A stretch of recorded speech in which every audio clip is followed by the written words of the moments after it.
Okay, we can start. So I would like to welcome you for the afternoon session, and I would like to invite Hans-Peter Wieser from LMU Munich and Niklas Wahl from DKFZ to continue with their very interesting hands-on sessions. We'll continue with hands-on range uncertainties. Gentlemen, I give you the floor. Yes. Thank you very much for the kind introduction. Yes, thank you. Thanks a lot. So maybe with regard to or following up from yesterday's session. So just a few words. So we realized it was probably quite a lot of material yesterday to be covered. So we reduced a little bit what we are going to do now. So I hope we really get through with it and there's enough time for questions. And regarding questions, basically Hans Peter will do the first part of the practical and I will do the second part. And also from the experience yesterday, I would really ask you to like ask the questions to only the person who is not speaking at the moment, because yesterday when I was doing it, I think Hans-Peter received a lot of questions, so that was good. But like when there are questions popping up in the chat and direct messages to me in the chat while I'm speaking, that's a little bit difficult to handle, and it also takes away something of the time. So really try to write, if you have like some question, to the one who is not speaking, and if it's something that is really interesting in the current context, we can also forward it. Niklas, regarding this, because there were some comments of participants also that they had a hard time to follow and they wanted to ask questions. Shall we try every 15 minutes, or whenever you have a kind of completely something, you stop for a while, we get feedback from participants, and then you continue with the next section? Yes, yes, okay. Exactly. That's so we can take a lot more time today. We realized let's say with everything that it was a little bit quick. And keep the questions regarding general things about Madrat, or something like, can I do this with Madrat, or can I do that is not really related to what is going on now. Maybe put them in the Google document or something for the end of the session, because it's more important that we help those people that are having issues, and especially those who are having like issues with something that is currently going on.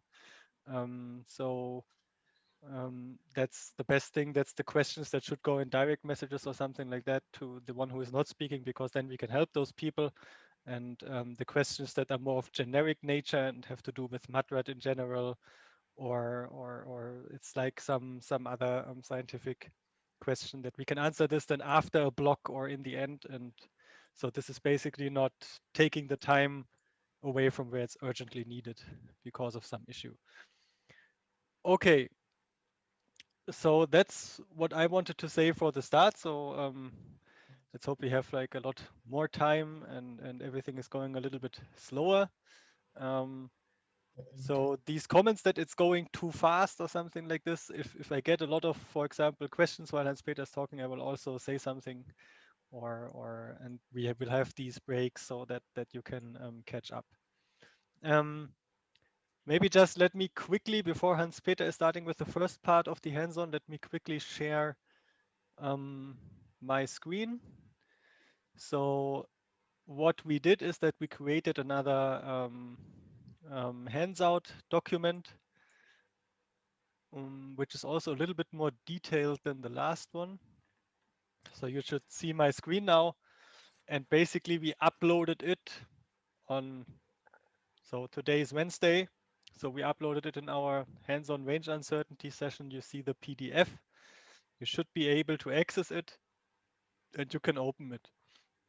So you have some time to do this now while I hand over to Hans Peter, who will basically from this document do like the first task and like the introduction to uncertainties on the liver case. Okay, Hans Peter, I will stop sharing, and now I'm also the one who is able to receive questions and answer them. I might not respond directly because Hans Peter told me there's a lot of questions, so I will have to go through them step by step, but yes, so Hans Peter. Yeah, thank you, Niklas. So as Niklas mentioned, today we will do it a little bit slower, but for those who are already more advanced, I mean, they're free to go to explore MATRA to its full extent. You have a fully equipped treatment planning system in front of you. So, so much to that. And before I start, it's also, I wanted to mention that we want to highlight now certain phenomena that relate to uncertainties during treatment planning, or how this impacts treatment planning, and the resulting treatment plan. They might not be clinically acceptable, but it's more like that we want to really highlight these phenomena, even though the treatment plan might not make much sense from a clinical perspective. But yeah, so much to that. And now I will start sharing my screen.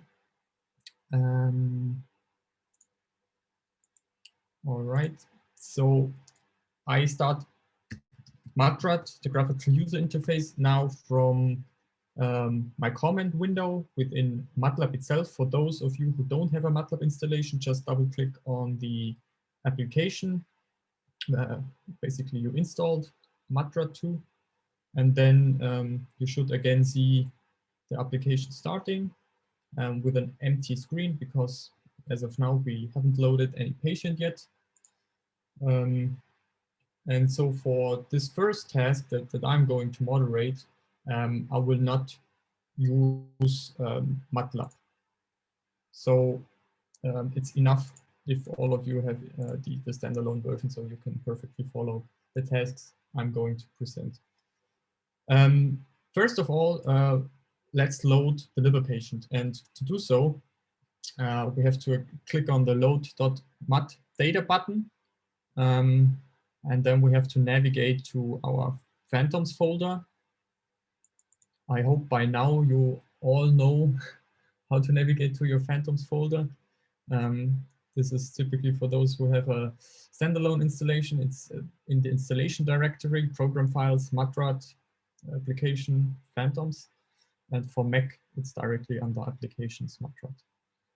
And yeah, select the liver patient or the liver case. And now, after some time, it should pop up here. So I'm running here MATRAT on Mac OS using MATLAB 2017, just for you to know. And so before we start, I would suggest to click over into this window, and then with the mouse cursor, you can scroll through the slides. And maybe you can also start looking at the structures that you see here, because if you recall Niklas's talk about the margin concept, what a GTV, what a CTV, and what a PTV is, then now you basically also see these structures, or these names are appearing here. And this is then also later important to keep in mind. So here in this case, I have this turquoise contour, which is the CTV, so the clinical target volume, and the purple contour, that's the PTV, so which was, I guess, in this case, simply being derived from an isotropic expansion of the CTV. And with this PTV that we actually used for treatment planning, we already account then for these treatment uncertainties that Niklas was talking about earlier before. So we kind of intentionally irradiate a slightly larger portion or slightly larger area, just to make sure we give enough dose to our clinical target volume. And yeah, what else is there? There's also this reddish structure over here, which is called dose fall-off structure. That's a artificial structure. It does not relate to any specific structure of the CT or any, there is no morphological reason behind that, was simply synthetically being created for treatment planning to basically put an objective or a constraint in this area to really create high dose gradients, to really shape the dose towards the PTV. So yes, what else do we have in our patient? If we scroll through it, we also see the liver, it's the blue contour, and then if we go a little bit further up, we also see here the heart over here. And what I would also recommend you doing is activating the visualize plan and beams parameters, so that this will help you defining beam angles later on. And so for the first task, we decided to add a additional objective to the heart, since we want to, I don't know, we want to spare the heart and don't want to give too much dose to the heart. So we go over here into this area. As of now, it's pre-selected GTV, but if you click on this little black arrow, there is a drop-down menu coming up. Now you can define an objective for the given structure. And as I've said, we want to look at the heart, which is over here. So I'll just click on it. And now I'll add the plus button to add this objective. So now I have an heart objective. The type of the structure is an organ at risk. That's fine. And the next row is the overlap priority, which should be 2 in this case. And we set the skin structure to 3. So basically the PTV has our highest, has an overlap priority of 1, the heart 2, and the skin 3. This is simply for the optimizer to know that the PTV voxel, a voxel inside the PTV, belongs to the PTV and not to the skin or to the patient's body structure, so to say. And if we now go to the heart structure, we want to define an additional objective function, which is in this case squared overdosing per default. And now we adapt a little bit the penalties and also the reference parameters for the optimization. So for the target, since it's easier doing the math, I simply set up the dose to 60 gray in total, which means if we deliver it in 30 fractions, the fractional dose will be 2 gray per fraction. And I give it a slightly higher, or not a slightly higher, a drastically higher penalty, in this case of 2000. And I will change the penalty of my body contour or skin contour, which is basically the whole body. I set it down to 200, and I'll give the heart a penalty of, let's say, 300. For the heart, I am also switching these parameters around. So I'm more strict on the heart than on the skin, so to say. So here on the skin, I'm only limiting those that's beyond 1 gray, so to say, here at the beginning, which is also reasonable choice if we only use 1 proton beam, because the radiation also needs to be brought to our target. So yes, so let me summarize the objective functions that we defined now. So for the planning target volume, we set the overlap priority to 1, so that the optimizer knows a voxel of the PTV belongs to the PTV and not to other structures. A squared deviation objective, which means we want to go for a dose that's not deviating from our prescription, neither in the positive or in the negative way. So we equally constrained overdose and underdosage. So basically we are aiming for homogeneous target dose of 2 gray per fraction in this case. And then we have our heart structure, which is an OAR. And here we use the squared overdosing function with 25 gray. And last but not least, a relaxed objective on the skin structure. If you go over here into the structure set, you should see somewhere also the skin. Yep. Yeah, it's being overlaid by another contour, but the skin contour is basically the envelope, so to say, of the whole body. Yes, and here we only have a penalty of 100. And yeah, if you compare it with the PTV, then so there is a factor 20 in between, which means, yeah, the PTV is far more important for us in this optimization. So this means we're really going for a homogeneous dose in the PTV. So then, according to the document, then we're choosing a different radiation modality than photons. So to do so, you have to go here and click on this little black arrow, and then you select as radiation modality protons. And also you have to change the gantry angle. So as of now, we have a gantry angle of 0, which is basically illustrated by this vertical white line. But now we'll shoot in from a slightly different angle. In this case, let's enter 330 degree. The corresponding couch angle is 0. Now you saw that this white line basically flipped over here. This is now a gantry beam angle of 330 degrees, which in this case goes here between the ribs through, also through some air and then into our target. So, and as of now, I would suggest to only use one beam angle. And yeah, then we click on the Calc Influence Matrix button. So by doing so, we now calculate for each pencil beam the dose for unit intensity.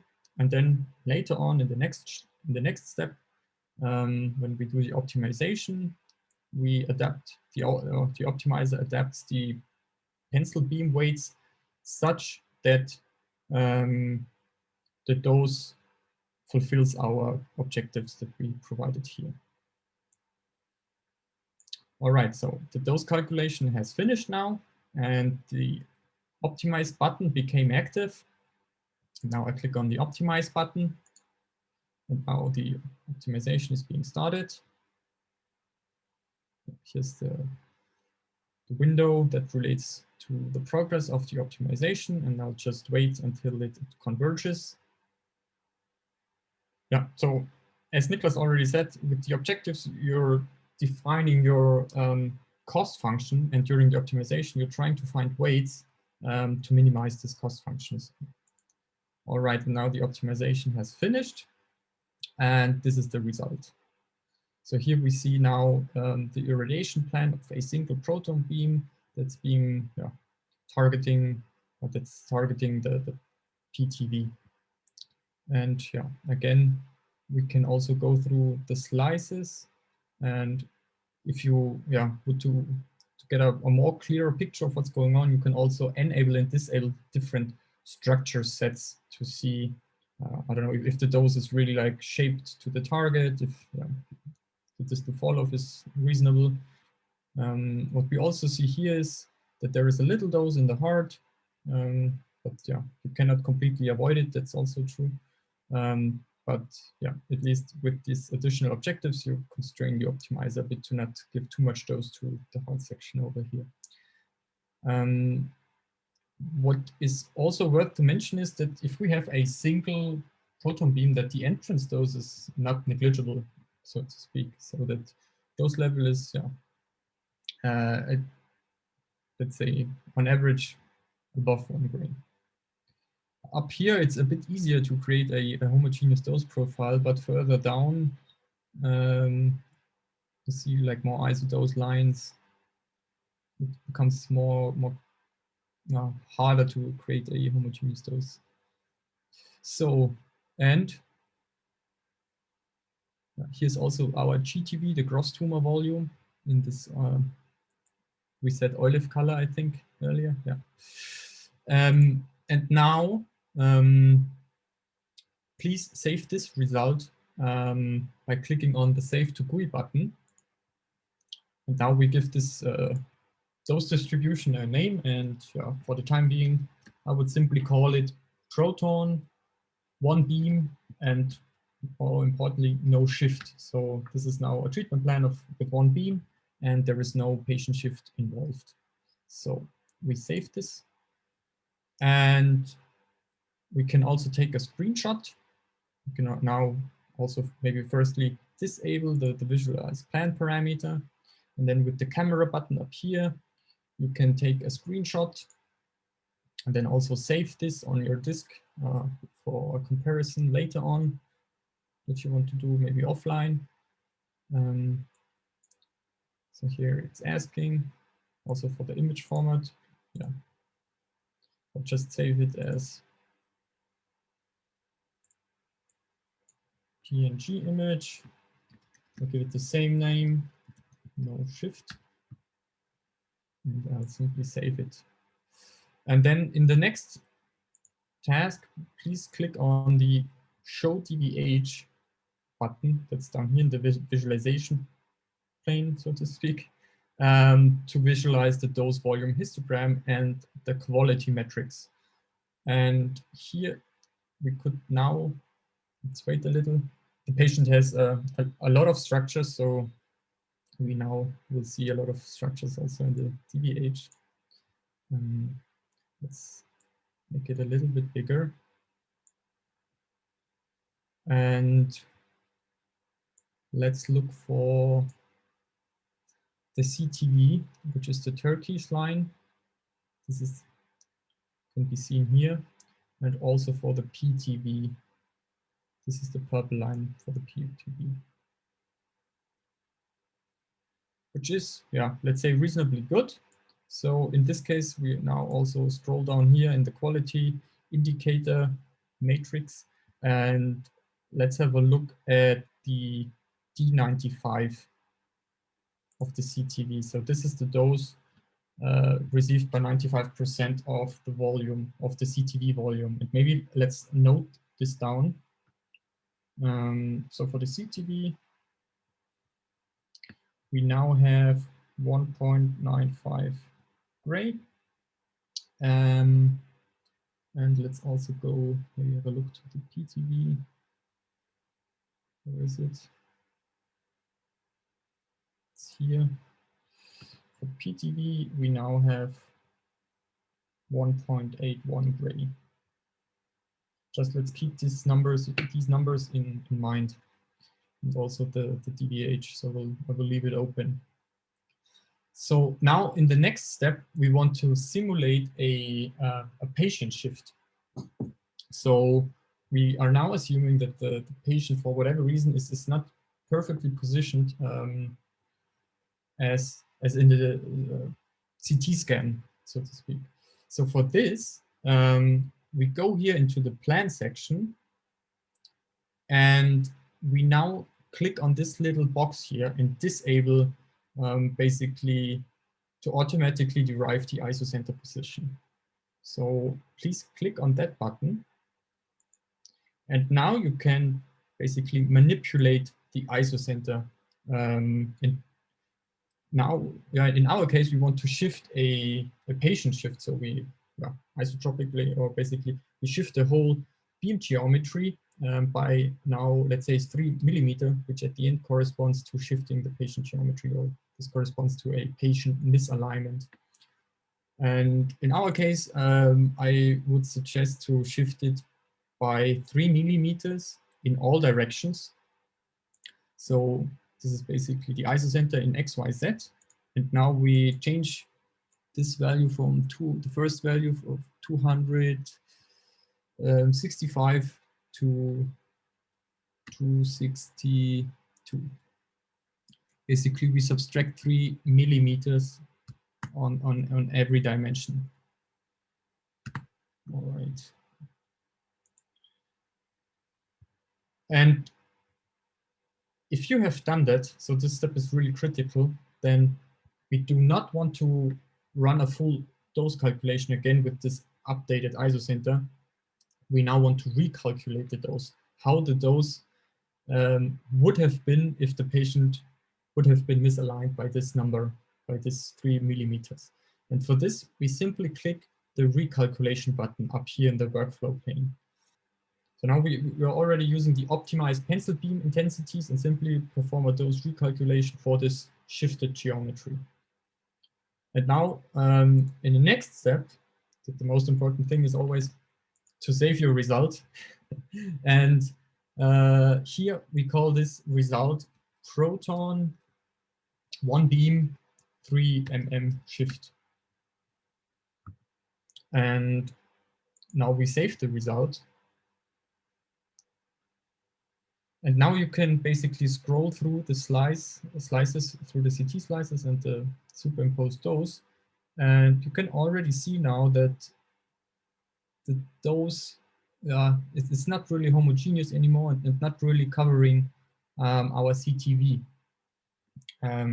So if you look over here, then the purple line is the CTV contour, and we already see here visually that there is a underdosage happening here in the distal fall of the spread of Bragg peak. Also go further up, and here it becomes really drastic.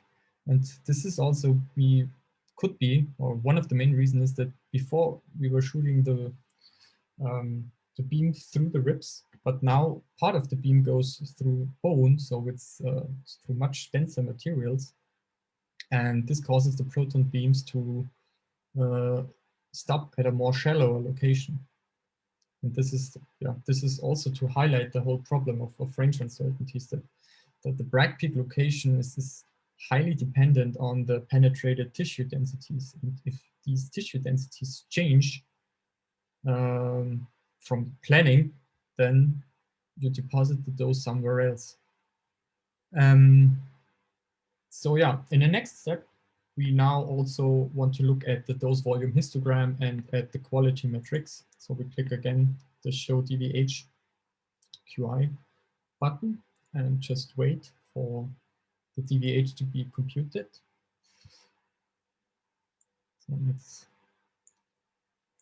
now maximize it. And now again, let's focus on the turquoise line, which corresponds to the CTV, and the purple line, which corresponds to the PTV. So for the CTV, we now have D95 of 1.74 gray.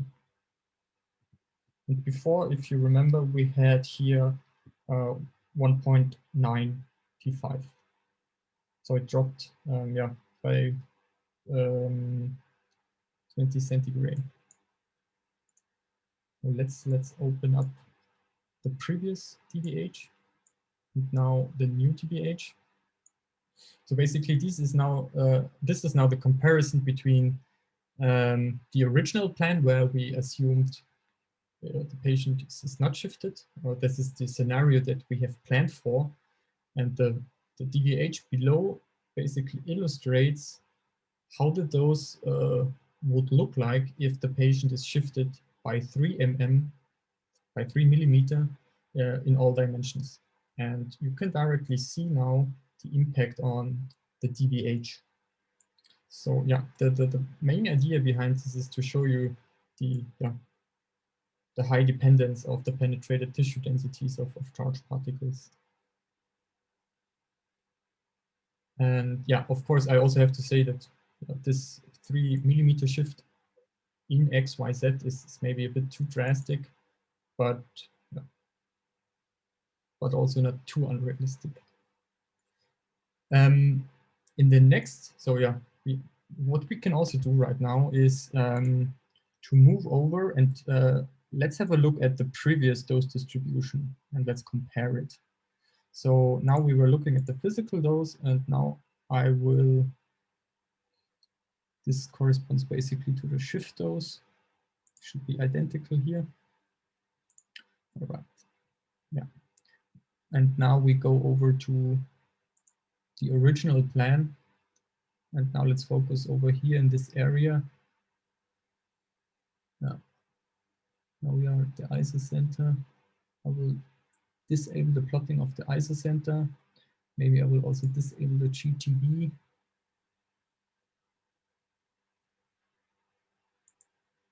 Also disable all contour plotting, then we only see the dose distribution. And this is now the dose for the unshifted scenario. And this is the dose now for the shifted scenario, which doesn't look so bad here.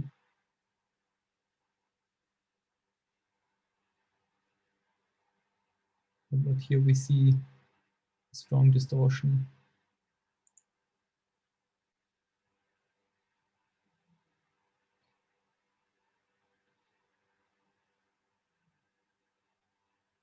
Maybe let's focus on this slide and let's go back to the original plan.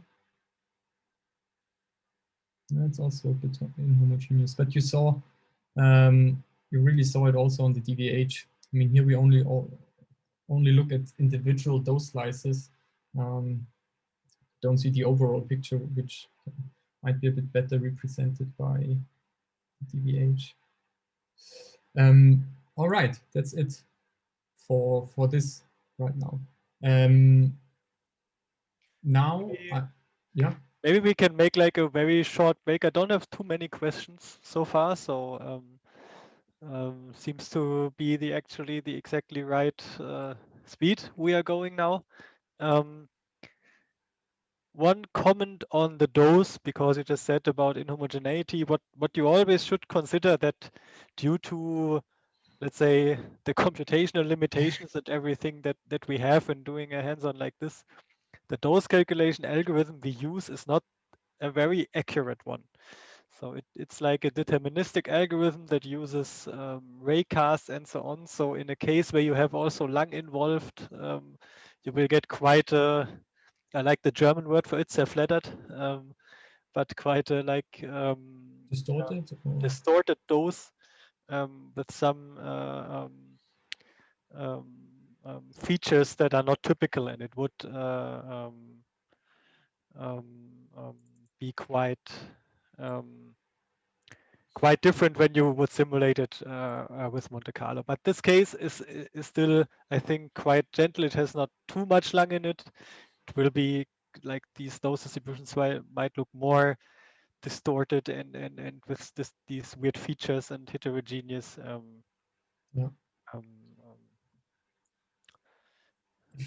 when you go to a tumor in the lung or something like this. So that's just a small comment on the dose, because Peter was just going through the dose. Okay, I will. There are some other questions that we could take like 5 minutes, I think. And then before handing over to you, I still wanted to do the beam setup, but yeah. Yes. So is it something medical physicists do in clinic routinely? Which question was this referring to? Simulating patient shifts? Yes, I think it is like becoming more and more apparent that you should do this uncertainty analysis. So I would say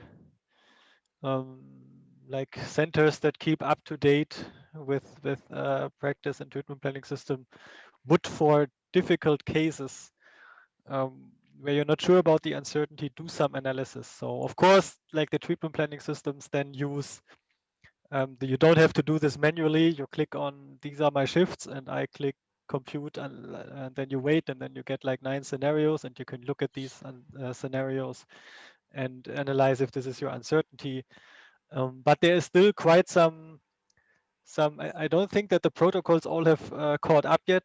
So like often it's the case that you then do a CTV plan, with robust optimization, but you still have to report the PTV parameters, and you could argue that the PTV doesn't really make sense. So there's still like, I think there's a transition phase at the moment on what is done in clinical practice and whatnot. Yeah, but I think it's not the golden standard, but yeah, in certain cases, if it's critical, they definitely consider such things. So, okay, like one other question, that if I switch the type of plot from intensity to profile, what I see is the Bragg peak.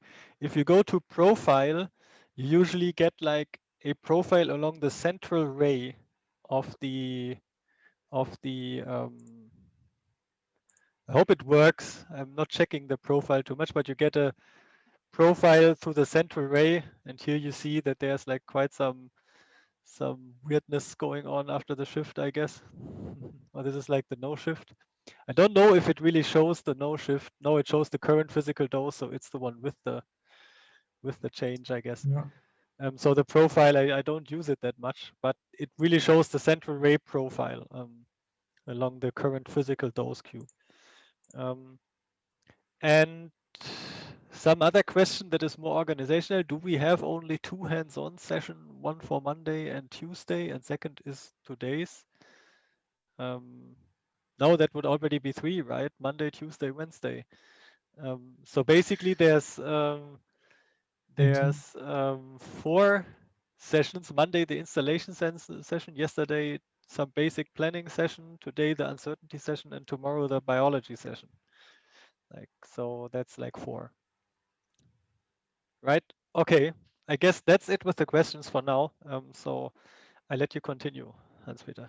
Thank you, Niklas. I have 2 more plans I would like to create with you. The first one is a proton treatment plan, now again with 2 beam angles. And here we select now 0 degree and 270 degree. Keep in mind that you also add a second 0 to the couch angle. So basically now we have 2 beams. One is, the first beam is coming from, I will also visualize the plan now again. Or not, okay. Yeah, it's a scientific research software. As if you, so is there a white space between the zeros? Yeah, there is one. Okay. Weird. Yeah. Maybe go back to the physical dose setting or something. I don't know.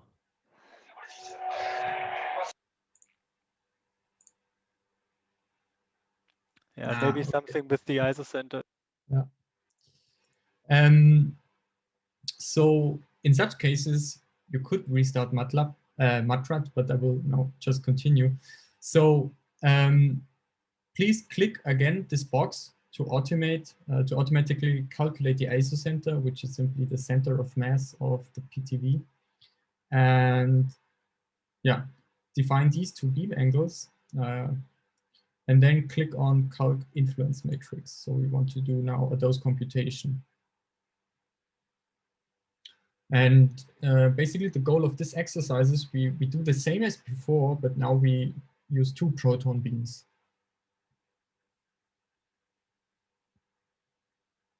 So now again, those influence matrices are being calculated for unit intensities. And now I have to click on Optimize to now find the pencil beam weights that fit our clinical needs that we have defined via these objectives.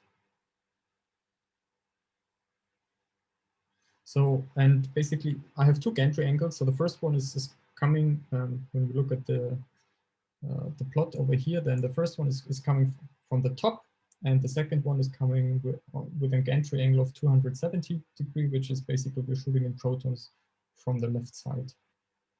If you have limited hardware resources and the optimization takes a long time, then you can also stop the optimization here with the stop button, just in case if you have to wait for 20 minutes or half an hour. So I will wait another 10 seconds and then I will click the stop button. Maybe it converges until then.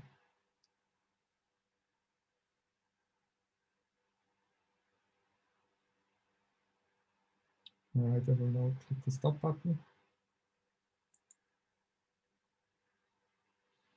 And the optimizer stopped and will output me the current result.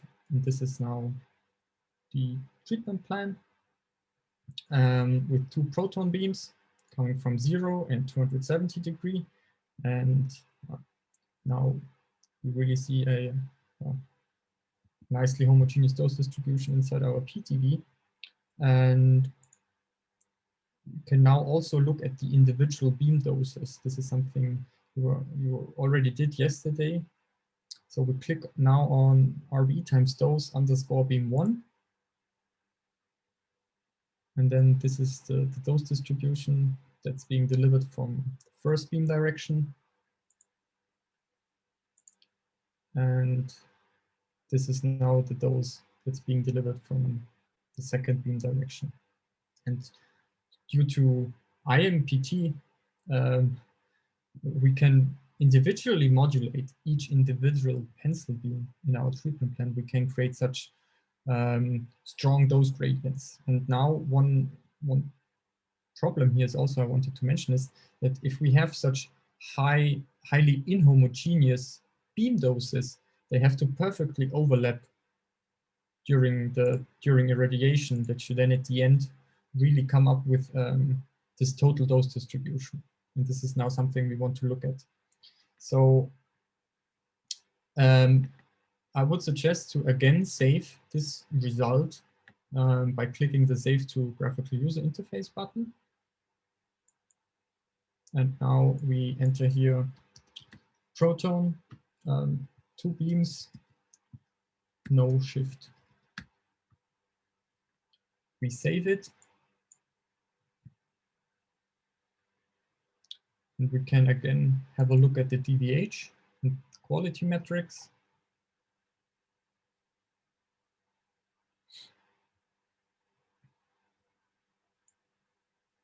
Now with 2 beams, yeah, DVHs look much nicer. So you really push it to a perfect DVH, so to say. Basically, these curves here are like really pushed towards the prescribed dose to 100% of the volume point, which is up here.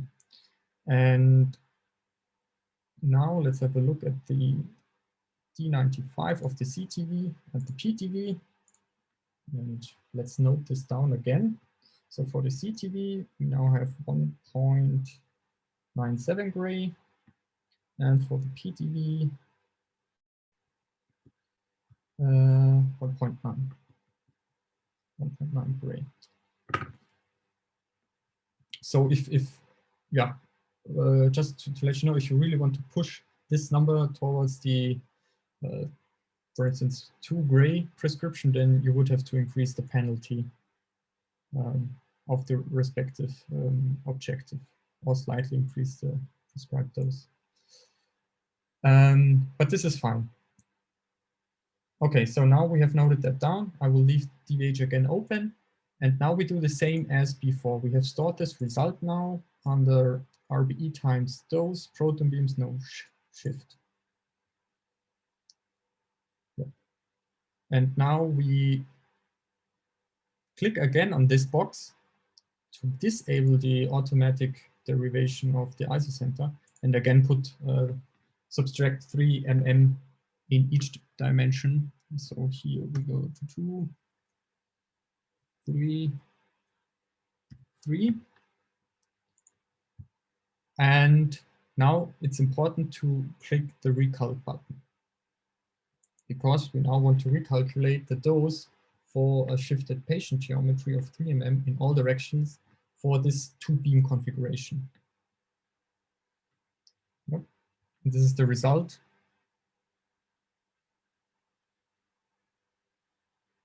It looks rather homogeneous because the isocenter shift is affecting both beam directions.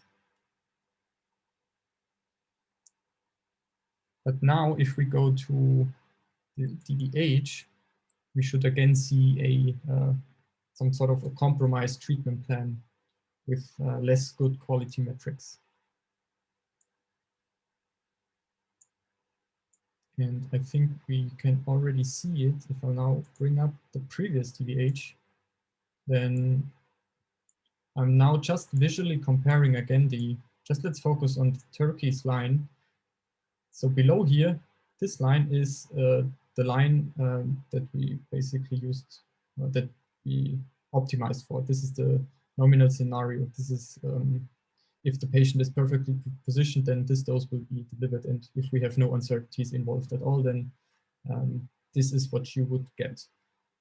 If for whatever reasons you have a misalignment of the patient and deliver the planned dose, then the dose to the CTV becomes smaller, so to say.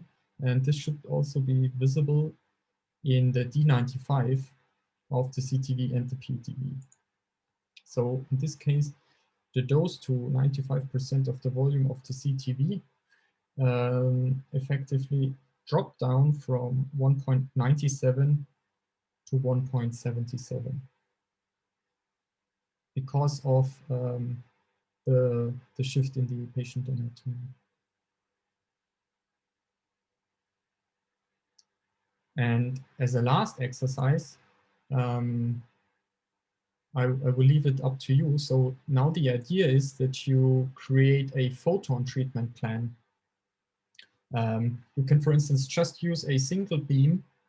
It will not be a good treatment plan, but just use a single photon beam and perform an anatomy shift, as I've done here, by disabling this box, and you shift the patient here and recalculate the dose.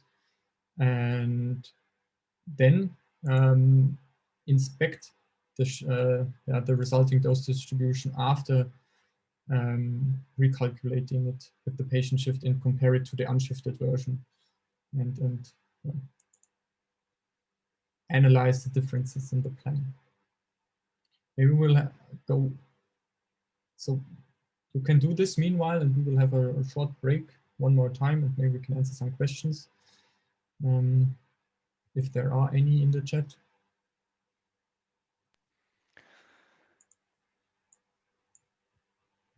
Thanks, Hans-Peter. Yeah, the chat is actually a little bit more silent apparently today, so probably you solved the most pressing matters yesterday.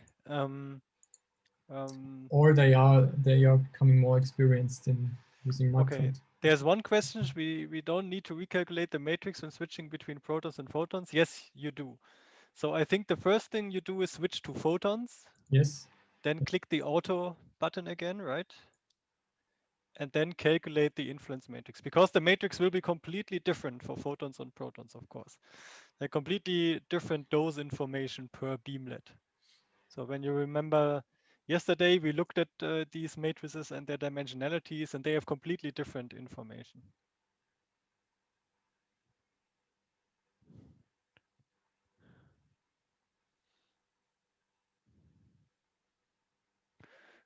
So I got some other questions directly, but they don't seem to be related to what we're doing today. So I will answer them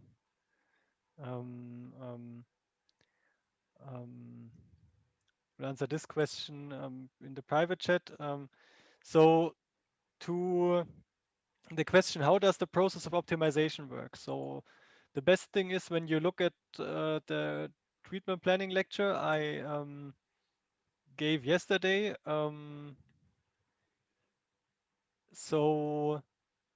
There explain a little bit more about the optimization, but basically what is happening is that from the interface that you see in the objectives and constraints, like the parameters you give there, you will build a mathematical objective function. So a function that you want to minimize. And and it depends on thousands of parameters, which are the individual intensities for your small beamlets that compose your beam. And basically the optimizer then minimizes this function iteratively. So it basically starts at a value, computes the derivative, goes down, computes the value, computes the gradient, goes down until it thinks it has found a minimum. And if you construct this mathematical function right, then the minimum is a good treatment plan in a sense, because it minimizes doses to organs at risk and minimizes difference from the prescription in targets. So that's how the optimization work. How an optimizer exactly works can become really quite complicated, especially when you involve constraints, because then there's like some mathematical magic involved, like using Lagrange multipliers and using barrier functions and so on. So that can become quite complicated. So the details there, I would suggest to read the book Numerical Optimization on it, a very good book. And for like the basic concept of the optimization, just like take a look at yesterday's lecture. There is another question, why my DVH values like D95 are slightly different than yours if I put the same parameters. I'm not sure now if everything is really exactly the same. So usually I also adapted the reference dose. Maybe yeah. overlooked something. Yes, so maybe there might be some slight differences. Otherwise, there can also be numerical differences. But I wouldn't bet on it. Usually everything is deterministic, but there might be some underlying numerical difference in summation or parallelization that happens. So I will post a link to the book. If this is really for someone who is like mathematically very interested and wants to learn about how optimization works, I post the link into the chat. Just real quick. So the treatment plan that I'm showing does not make any clinical sense. This is just to show you the impact if you shift the underlying tissue densities for a photon treatment plan. So here we have one photon treatment plan. We see the exponentially decreasing dose fall off also quite nicely. And this is now the dose distribution for a single beam that's being optimized. And now we switch over to the dose distribution for the shifted anatomy. And as you see, the anatomy shifts, but the dose itself stays more or less the same. And this should also be now visible if we go to the DVH and look again at the D95. I hope you can see it that, yes, the dose is shifted, but if this shift is within your planning margin, then the CTV will still be covered, so to say. The differences here are between those distributions are rather marginal.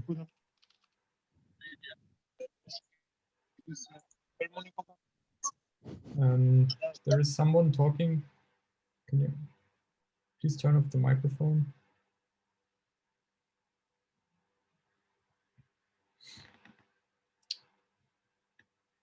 So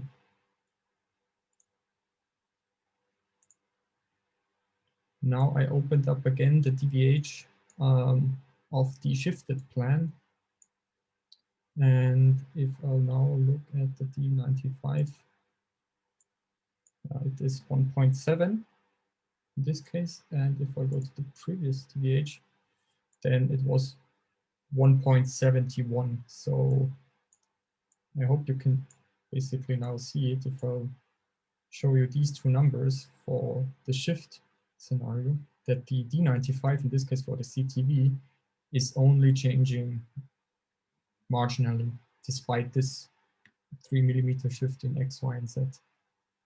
And I hope you understand now that for particles, it is much more, like particles are much more sensitive to the penetrated tissue densities.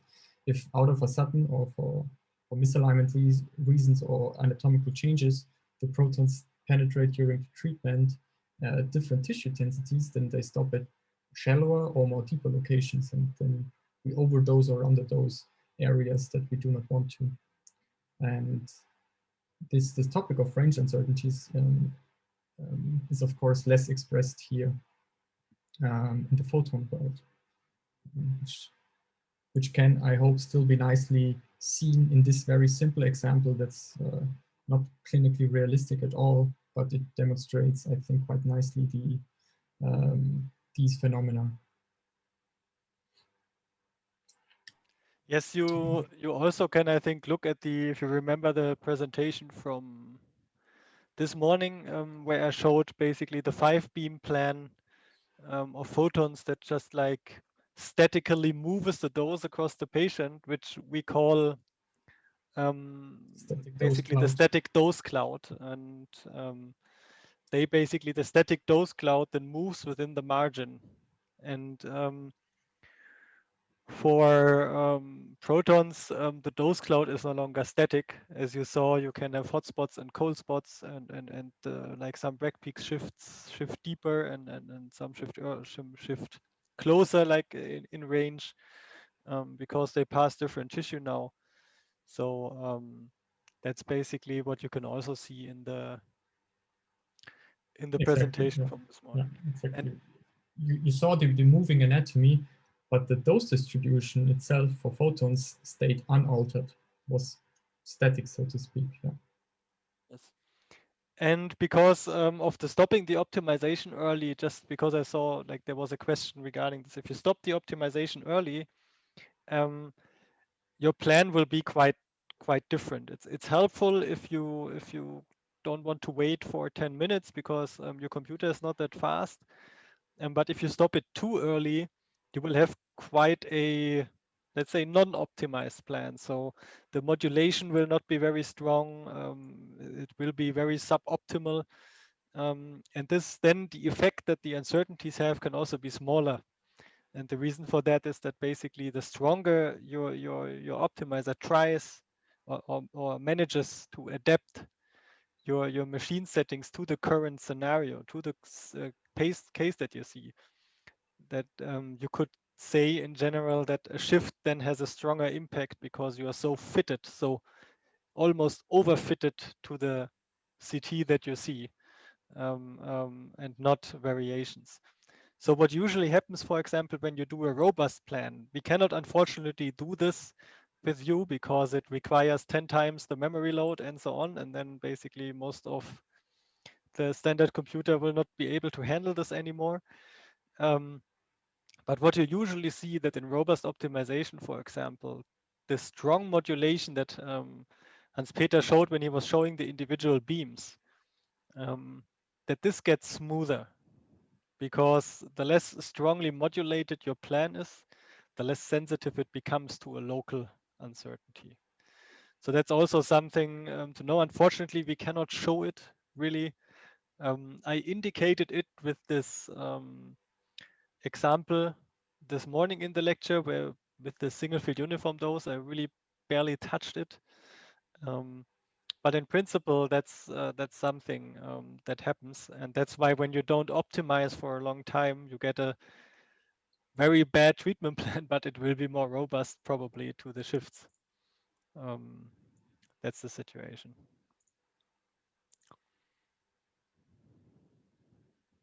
All right. Then I think that's it from my side. And now I will hand over to Niklas, who is doing the next exercise with you, and I will take over the chat. And Niklas, correct me if I'm wrong, but for the next exercise, only those people who have a full MATLAB installation can follow. The very last exercise can then be done again also for those Yes. who have a standalone. So the next exercise is basically something that we cannot do, unfortunately, in the user interface. So the task 2 in the task sheet. I'm quickly, you can make the first, you can do the first part, but it really, the interesting part comes in the second part of task 2. So and that you cannot do, but let me share my screen. So that's what I said in the beginning. On Monday, 75% of everything you can follow with the standalone version, but not everything. And this is now a part that is only for those who have access to MATLAB and code. Okay.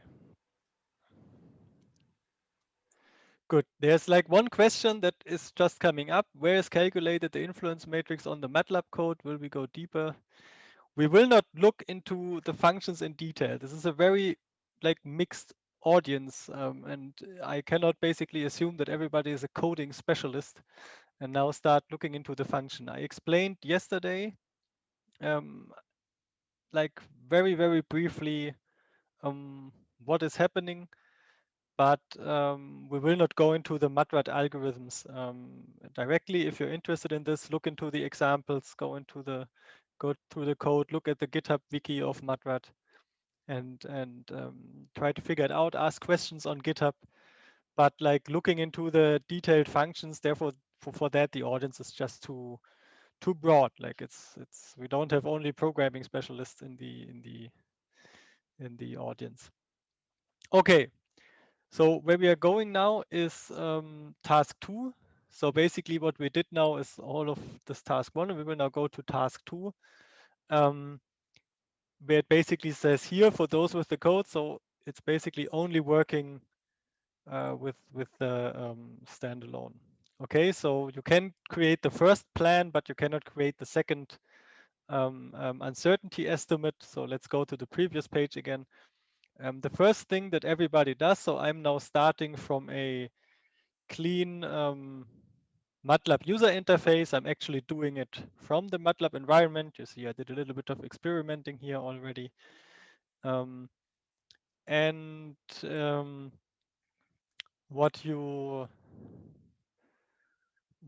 we do is that we load from the phantoms folder. We all should be familiar with the phantoms folder. We load the prostate case again. So the prostate case, I think we realized yesterday that it's a little bit it's a larger case. It puts a little bit more effort on your system. And that's why we start with a really simple setting of having just one beam. So because I think there was one or two people yesterday, or like a few people who had some issues with the 2-beam setup. So we start with the 1-beam setup. I have some tweak for the people with the 2-beam setup for the last case, but I will tell this later. So what you do is basically you just keep everything as it is. So you see the prostate here, we can go through the prostate again. What we see is the rectum. It's not very visible, unfortunately, but it is there. We have the lymph nodes. Here we have the bladder here, and when we scroll through the patient, the femoral heads show up on the left and right, and so on. So that's the most interesting structures in this case. So we can look for the isocenter. That isocenter is somewhat here, where the prostate also lies. Or basically, that's not yet the prostate, it's the PTV for irradiation. The prostate shows up in the next slice and then appears more prominently. And what is maybe somehow interesting also to mention here, because we have a little bit more time today, everything is a little slower. Do you remember this first phantom that we looked at, this TG119 phantom, which has like the C shape? And I said it was used to benchmark optimize like IMRT optimization and so on, and to commission and to do quality assurance. And you might have wondered why the C shape is so interesting. And the prostate is like one of the examples why it is so interesting, because you see kind of there's like something remembers a C shape here that basically folds around an organ, and it's also for the rectum. It's like also, you see, it's taking the C shape, so it has kind of this concave feature here, which with a simple open photon field you would not be able to treat adequately. So the prostate is also often used at one of the standard cases to show why IMRT, or like the transition at that time from the open photon fields that are just collimated to this IMRT where we use these beamlets. And with proton IMPT, this of course also works. But that's just like a side note for those who don't know it yet or are really new to this. Okay, so for what we do now, we leave everything the same. Our prostate just sits here, and we have some treatment plan parameters that are not really the best treatment plan parameters, but they give us some objective function that will pull us towards the prescription here for the 68 gray PTV and the 56 gray PTV. So the 68 gray PTV is the prostate boost, you can say, and the 56 gray is the lymph node irradiation, and you have like some very relaxed penalties here on the, or very relaxed settings on the rectum and the bladder, in a sense, to pull at least the hotspots out of them. So that's kind of a relaxed setting, I would say, but still it will create something that creates an acceptable deviation in the beginning. So also here we leave everything as it is. The only thing we do is that we switch to protons.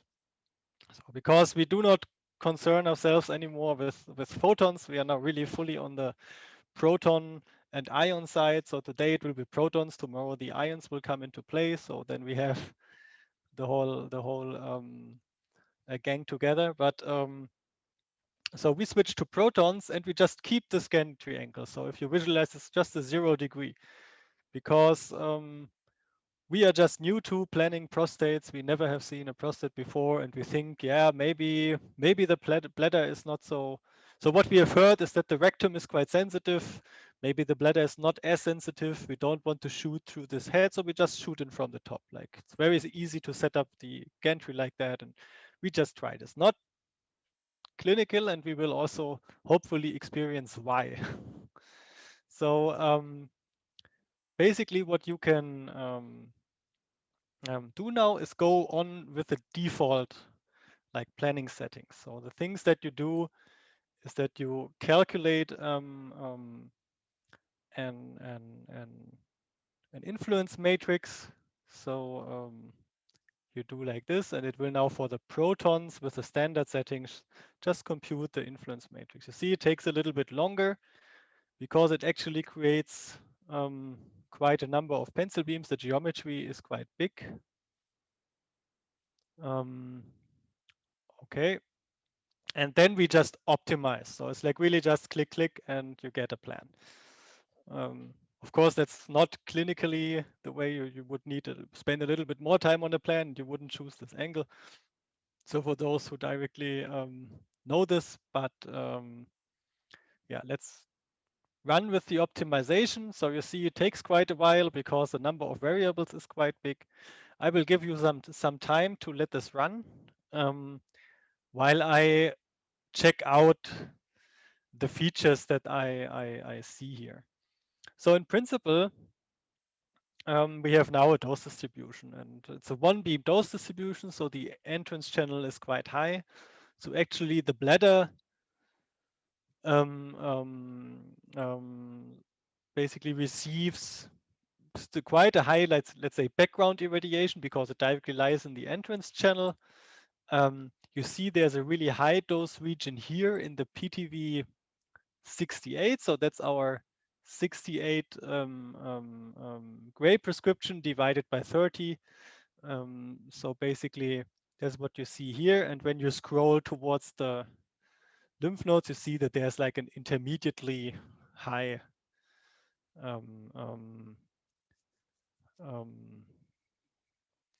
dose region. Okay, and you see the optimizer here realizes, okay, I can relieve a little bit on this entrance channel here. But what is very nice about this plan is that it's like seems to really spare the rectum, because there's no, it's always stopping in front of the rectum, so everything's nice. There's a little bit of overlap. So basically here the PTV overlaps the rectum, so you have some dose here, but still it's actually like probably the best rectum sparing you can get. Of course, the femoral heads, they are like best spared because they almost receive no dose at all. And what we can do is also look at the DVH for this. So we open the DVH and we see that actually with like these standard settings and just choosing 0 degrees, so I will maybe just do it like this. That was weird. No, sorry, to manage better, but this looks nice. So what you see that also the DVH looks actually, I would say, in a sense, reasonable. So I would probably try to improve just looking at the DVH here on the PTV coverage a little bit. So we can check out the D95 here. It has 1.8 8. So with a, no, that's like the PTV 56, so it is 2.13, and we need to achieve something about 2.25, which is the mean dose also. So that's actually not fully acceptable, but it's, I think, not that bad for an initial try. What is, I would say, one could find it acceptable for a bladder irradiation, but you really would want to try to get the bladder down a little bit. So the rectum looks really nice. It has like very low dose. It has a little bit high dose contributions due to the overlap here. So like this, but it has like a very low dose, and the remaining organs are kind of like really not affected at all in a sense. Also, like the coverage for the lower for the 56 gray prescription looks actually quite good, both to CTV and PTV. So really points to improve from a planning perspective would be probably these 2 lines.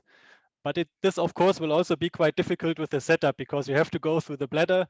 So when you improve on the coverage, the bladder will get even more dose. So we don't really like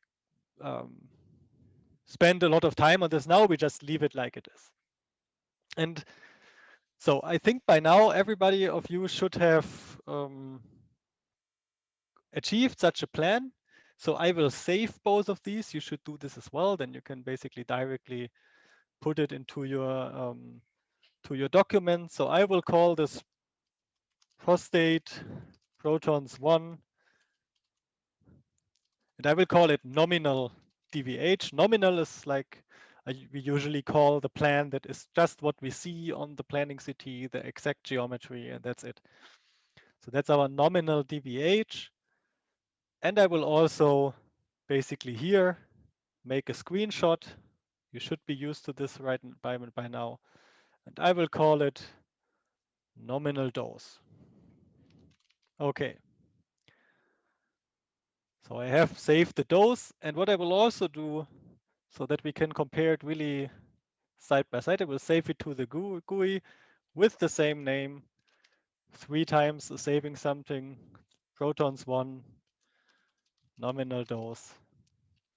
And this is the name it will now have here. So protons 1 nominal dose.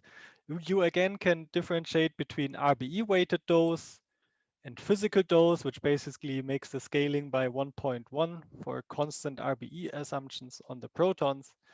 But that's just a side note for now. The biology will be handled and discussed tomorrow in more detail. Okay, so what we already did in the liver case is that we simulated a shift. But as you remember from the talk before, there was also this issue with converting the CT, the Hounsfield units, to relative stopping power. So in MATRAT, this is done automatically behind the scenes. You can basically put a lookup table there, and it will then translate Hounsfield units to relative stopping power, and then use this to compute water equivalent path length and ranges of the beams. So that is done automatically in the background, but we can interfere with this a little bit if we have access to the code. This is actually quite simple. So it's just like an example of how to use MATRAT to make a very simple analysis, namely such an error analysis that, or a scenario analysis that like imitates a wrong conversion. And what we do for that is we check out the task sheet, and there I put here, like that's what we did so far from task 2. So this is what we did. We looked at the plan and so on. We are now coming to this section.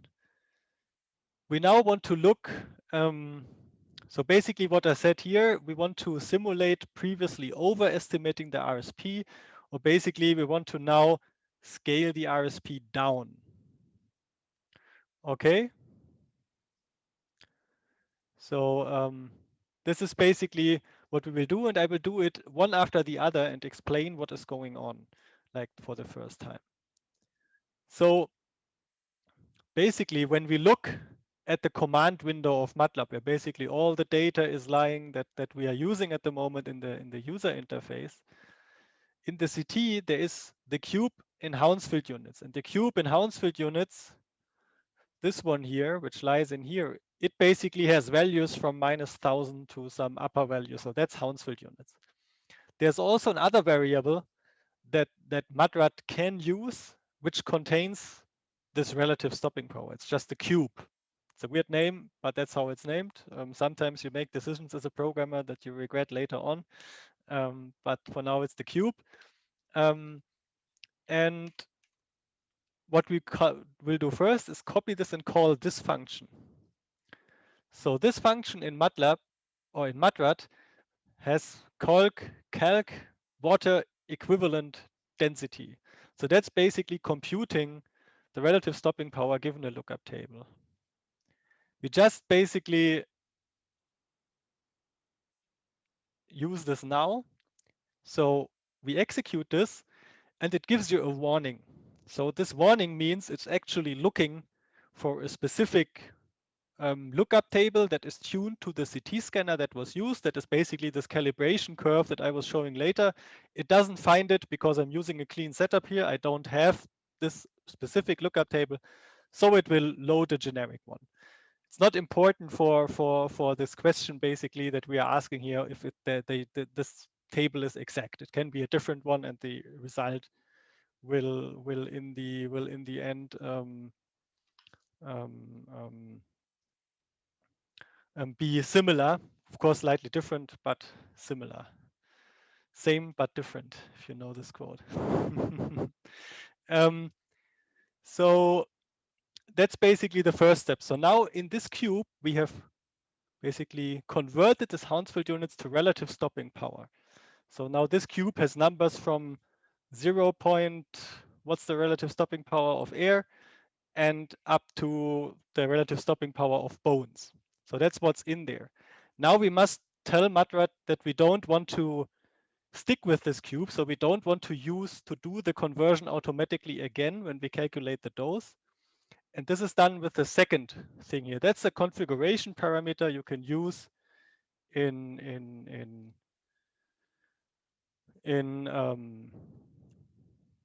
MATLAB. It's basically something that we coded. You can tell MATLAB to use a given equivalent density cube. So we just set this statement here to true. It's a property for the dose calculation that we can set. And now what we do as a last thing, we want to modify what was calculated here. So we now want to assume that basically something in the conversion was wrong. So the conversion is off, let's say, by some percentage. And like a number that is you often see and we also used from time to time is 3.5%. So now we assume that the density that was converted or was like obtained from the Hounsfield unit conversion, or let's say the relative stopping power in the sense that's more accurate, is wrong by 3.5%, and it's basically lower. So we reduce this value by multiplying it with 0.965. So that's like just the estimate that we do.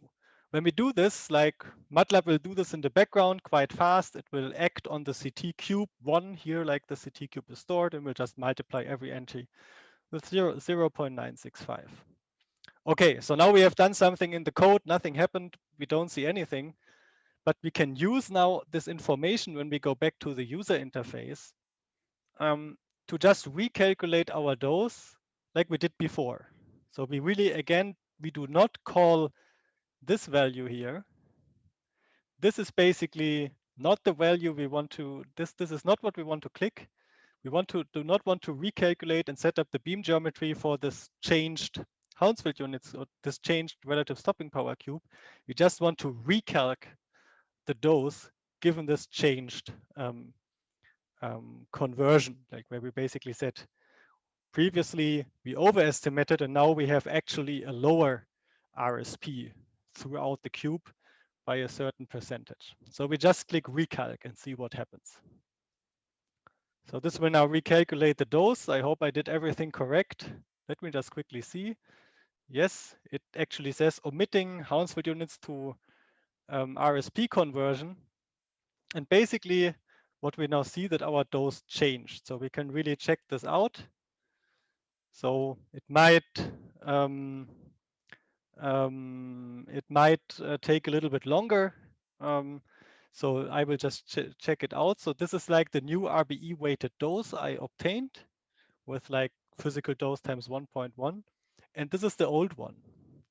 And what you directly see is that we basically just shifted. So we previously, in the original computations, we overestimated the RSP, and now in the real scenario, in a sense, it could be like this. So the beam now overshoots. And you really see that this, of course, now invades the rectum, right? You can really see this, that if these errors are large, that you really cannot put beams that stop directly in front of organs. It's like really dangerous if your range just changes due to this calculational error or this basically calibration error, because it really then systematically may just shift into your organ. And that would be not very good. I mean, 3.5% is really something that you work with. It's like 3% or something plus 1-2 millimeters or whatsoever is something that you work with also when you do, for example, robust optimization. It's really something realistic that you would assume. It's still to debate if it's like really manifesting in that way, but you can think of this as a realistic value. So I will now also again go through all the saving procedures. So I call this protons 1 scale down. And I will also take a screenshot where I will protons 1 scale down dose. Maybe it's not the best naming, but I know what it means. You can choose a different name. I think I suggested one in the task sheet, and we can also look at the DVH. Okay, so maybe let's compare the DVHs side by side. So I have the old DVH here, and I have this one right here. And we directly see if we go on these values, for example, if we check here at 2.1 gray, we had like 97% of the volume covered. And this basically got down to 92%. So first thing, our PTV is not well covered, but our PTV was actually big enough to cover it for the CTV. So this is something that worked because it's like one of these systematic calculation errors. The PTV can actually cover that in a sense. So you see the CTV still looks quite good.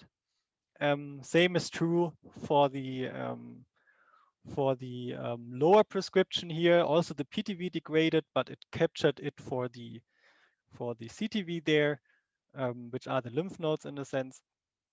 But what you see is kind of this massive increase in the rectum. So it really jumps up. Like you really see that if you, for example, look at the mean dose, it's not twice as high, but really I would say 1.7 times as high. Some guess, I didn't do the math. What you also see is, especially here in the high dose regions, that can really have an impact. So here you would aim for something like 20 gray, and there you are at 20% in the high dose regions for the rectum at least, and there you are now getting close to this. Of course, at the same time, the dose to the bladder seem to like slightly decrease because you shifted away from the bladder. But you see that that's the reason why we start to go to this dual energy CT to get this conversion error lower, because you actually do not want to deal with such a big conversion uncertainty in your calculation. You see that there's really like a substantial invasion now of the dose region into the rectum that you didn't want before. And it's really also limiting your beam choices in the setting. So for example, let me just get rid of the DVHs, or just one thing, you could also save this DIJ. So I'm just doing it that you do not really, that you also think about it. So I can save this DVH. So you have like a really strongly increased rectum dose here. And that's a limitation for choosing beam directions, because you could think of, okay, now to avoid the bladder, I could start shooting one beam from here and one beam from here or something like this. But then you will still stop that strongly in front of the rectum, and it won't help you. It will, like, if you have like a 3% overshoot, then this is not good. But that's where it still will go into the rectum. That's what I want to say. And that's also a reason why you want this range verification methods, because then you could directly see, you could start, you could see, oh, I'm overshooting, maybe I should do something different. So that's why there's all this fuss around this range calibration uncertainty with dual energy CT and so on. Okay, so I hope that was that nicely illustrated for you basically how such calibration uncertainty that results in a too low or too high RSP can basically affect your plan. And it was actually a quite, I would say, a clinically acceptable assumption to have, say, like 3.5%, especially for when not using a Monte Carlo algorithm and using not the dual energy CT. This is very reasonable, and maybe even too low as an, for example, as a worst case assumption. So I hope this illustrated this a little bit. So we still want to do what you can do in the end is you reset this for now. I don't think if you need it, but it could be that it otherwise does something with the next task. Didn't qualitatively check this. So you go back to the comment line and just reset this parameter for now, that the next dose calculation doesn't use your modified cube. But I don't think it would be that change the results qualitatively. Okay, so now MATRAT will again do the conversion always automatically in the background. Okay, so the next task that you have here will, to a part, again be possible for those that have the standalone. So you can do a part of it, you can do the shift, the rest again can do the scale. So what we will do now is that we say, okay, we cannot use this beam direction, but can we use, for example, other beam directions that do not stop directly in front of the rectum? So we choose the opposing beam approach. So that's quite often seen for proton treatments. It's like this that we also did yesterday quickly. It's like from the left and the right side. So did I? Yeah, I saved everything. So basically we just change our beam angles to 90 and 270 degrees here, set two couch angles 0, 0, and we leave the rest as it is. Now, since we have a new geometry and everything, we need to calculate our influence matrix again. So we click on calculate influence matrix.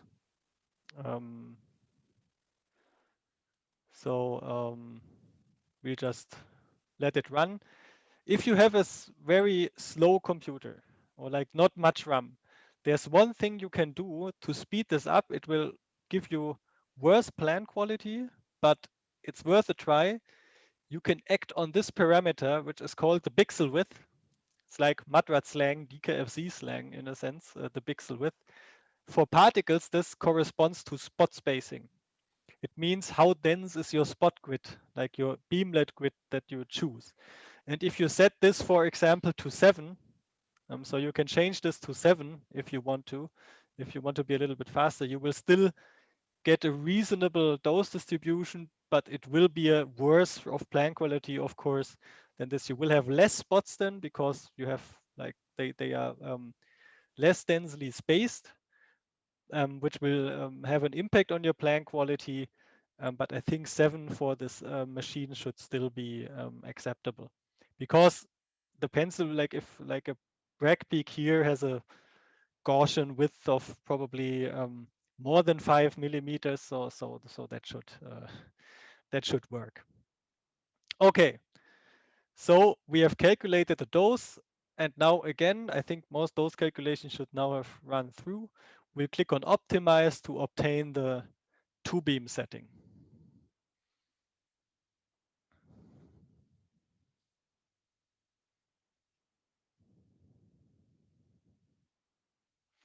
It's quite Hans-Peter, is it quite quiet on the question side, or how is it going?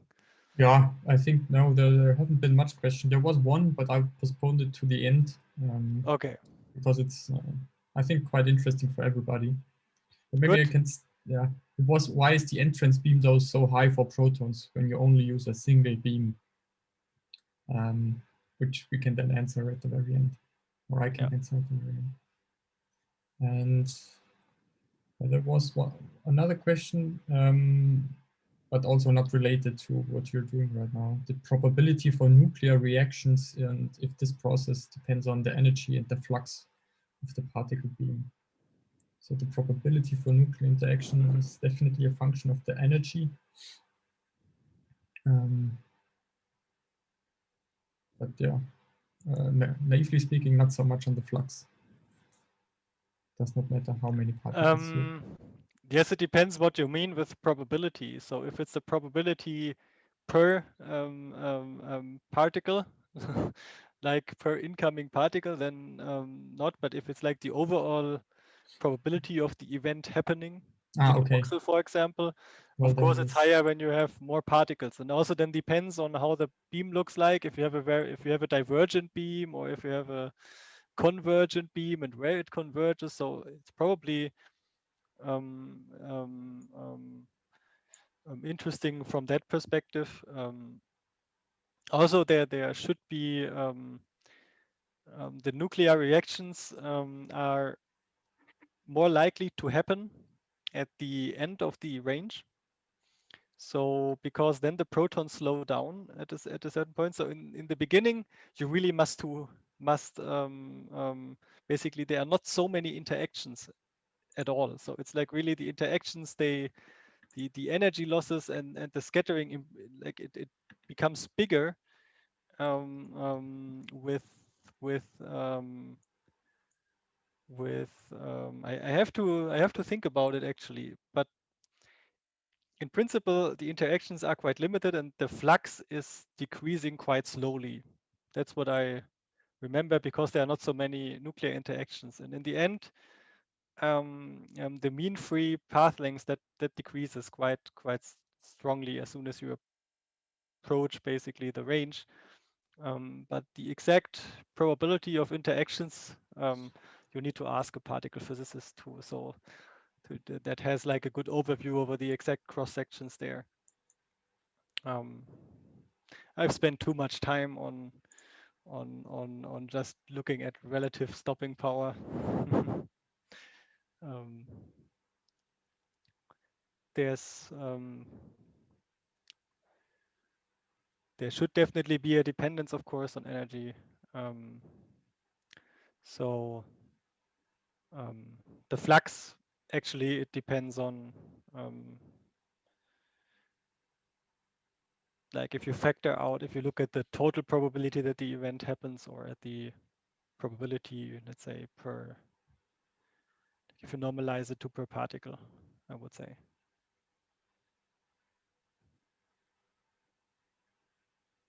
Yeah.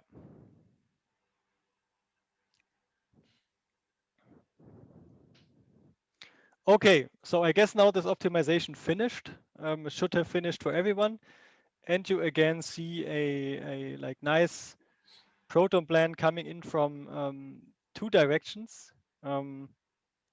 So basically, we now go through less bladder We do not stop directly in front of the rectum, which is also not true because here you also have the C shape. So there is some stopping in front of the rectum happening. But yeah, it also looks has a quite nice high dose region here in the target, and the slightly lower dose region here in the lymph nodes. If we look at the DVH that I will show now, what we especially see is that the bladder and the rectum are decreased in total. Like the rectum now is increased, of course, but it's comparably low. The bladder is a little bit higher.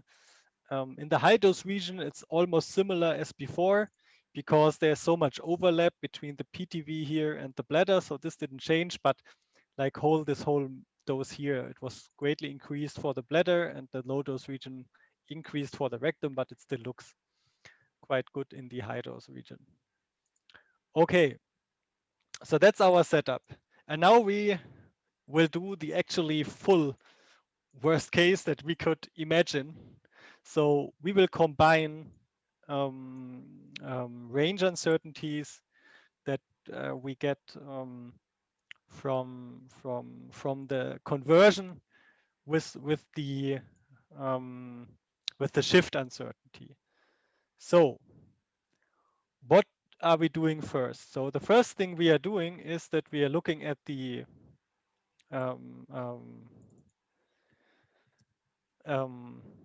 task sheet again, and there's again this code snippet that is only possible for those who work with the code. You go to the command window and it's basically the same code snippets as before. You can do them all at once. So I just copied everything in at once and I can click it. And what is happening first, it does the conversion again, just to make sure that we have the original cube in here. Then it basically again sets this this parameter to true to use this cube directly, and this time we scale it upwards. So we assume that we have previously underestimated the RSP. So now the RSP throughout the whole patient is 3.5% higher. So that's the assumption we do this time.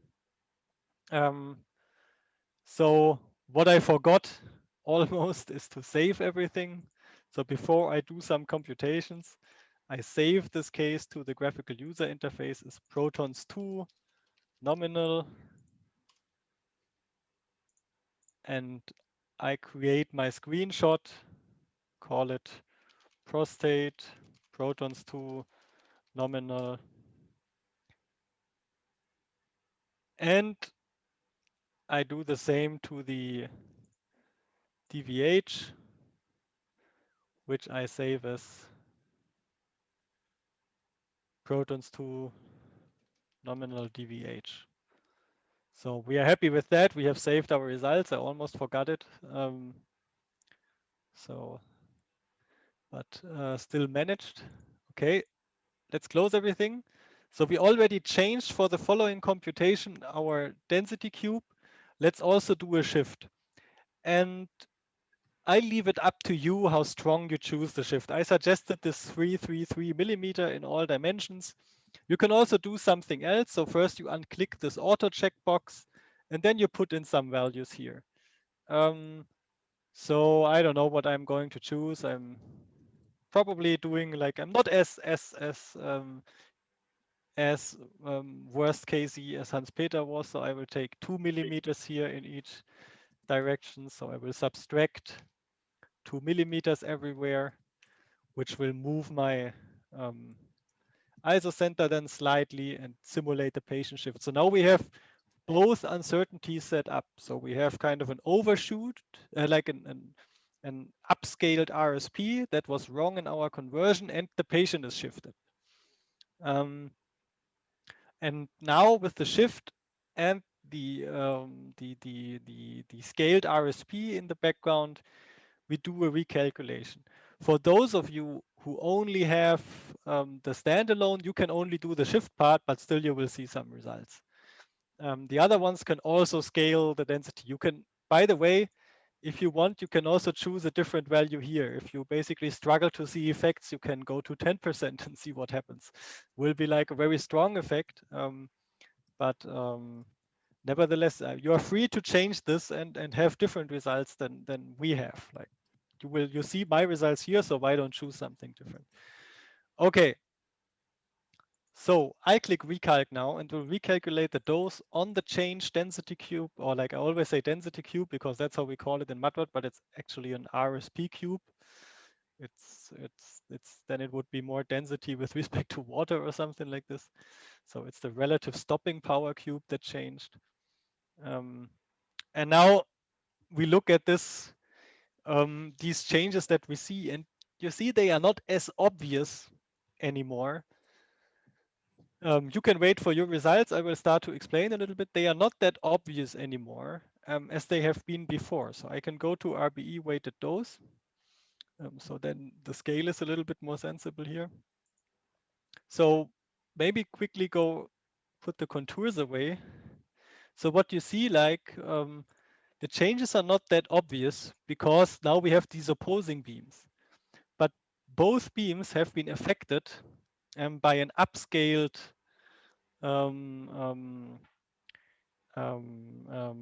RSP, which means the one beam coming from the left, like which would be the beam 1, basically was shifted backwards, like it was closer. The range has come closer when looking at the from the source.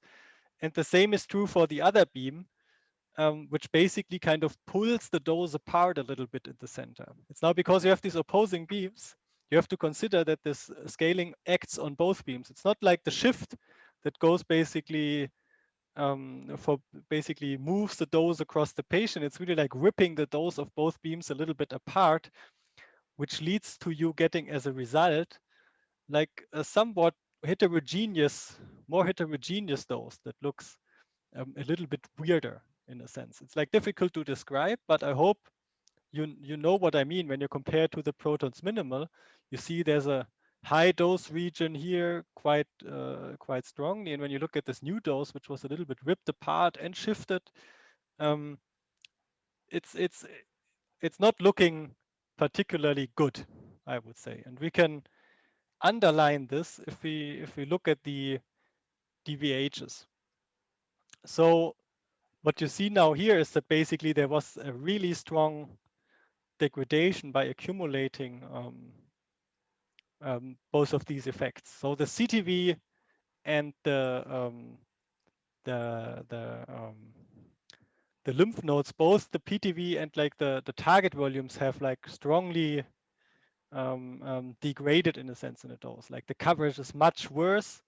You see, for example, that now we managed to actually get dose out of the rectum because we overestimated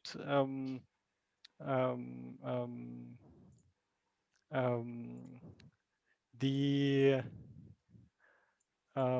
we now simulate like an higher RSP value. So basically, we pull dose back from these rectum edges that you see here. So basically, here now the bragg peaks shift backwards in a sense away from the rectum. So when we look at the rectum, it looks like really nice in a sense, but then our coverage is completely destroyed. So of course, this is now an extreme example that accumulates all effects of like a wrong range assumption, a wrong water equivalent path length assumption, and a shift. But you see that how these effects accumulate is not very obvious. And that's like, I think the main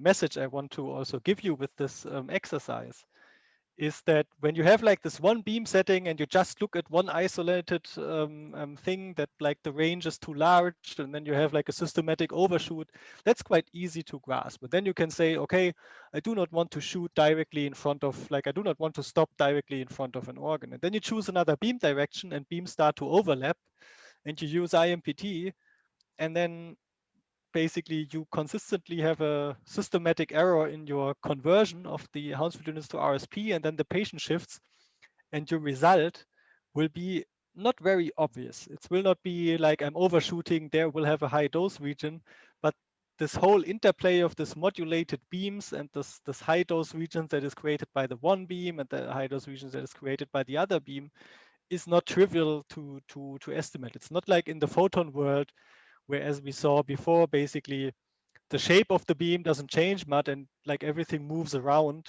over the target. And because it's almost not range sensitive, you also have no, like your conversion is not that important. In the proton world, and the sharper your Bragg peaks become, so also in the carbon world, that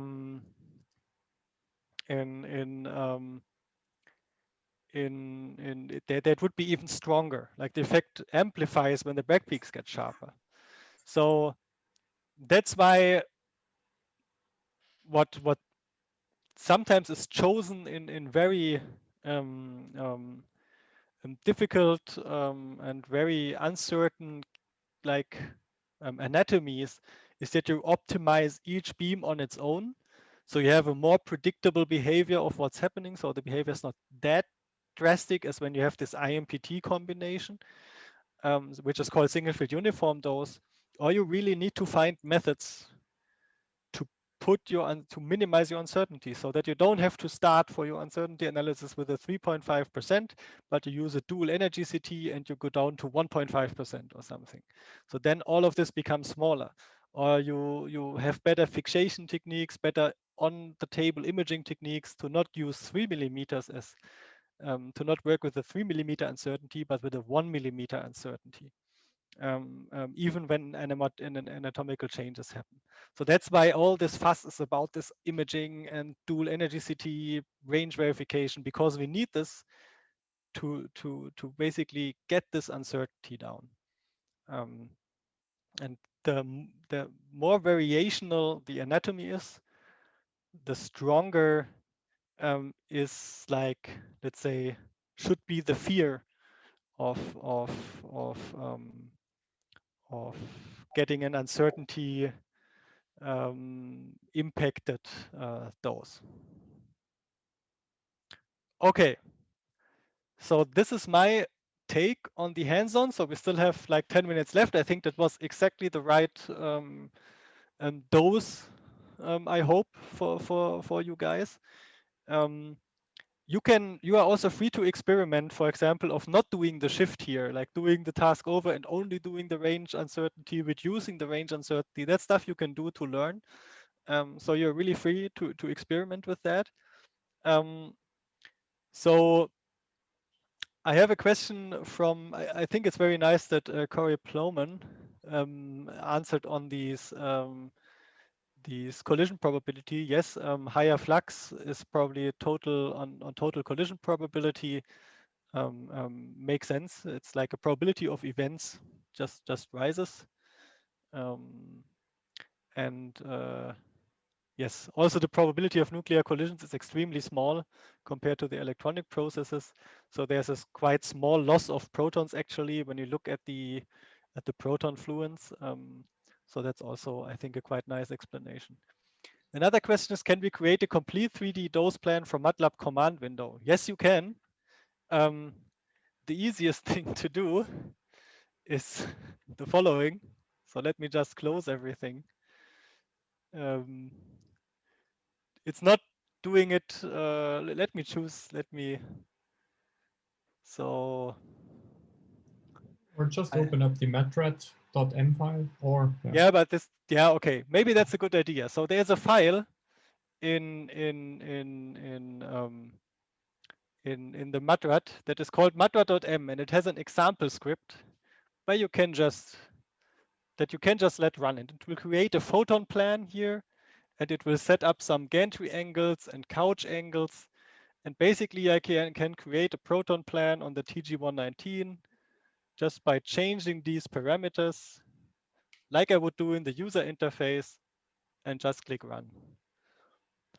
And now in the background, you see basically it loads the patient, it calculates the dose, it does the optimization. Everything goes super fast now because the setting is quite relaxed on resolution, and you have your final plan. So look at the matrat.m file. look at the examples in the example folder. There's like a little bit more to find there on different planning techniques, but that's like for the advanced user. We have another nice question probably. Oh, I will just open the Matrat GUI again. So is it possible to redefine HU and SPR for specific contour in Matrat? Yes, of course, you can do that. It requires some coding, of course, or some modifications, but in principle, all information is there. For example, you can select a subset of voxels that belong to a structure. So let's say I look in the CT cube HU, and if I just have this, it's a very large cube with values, and it will just go forever.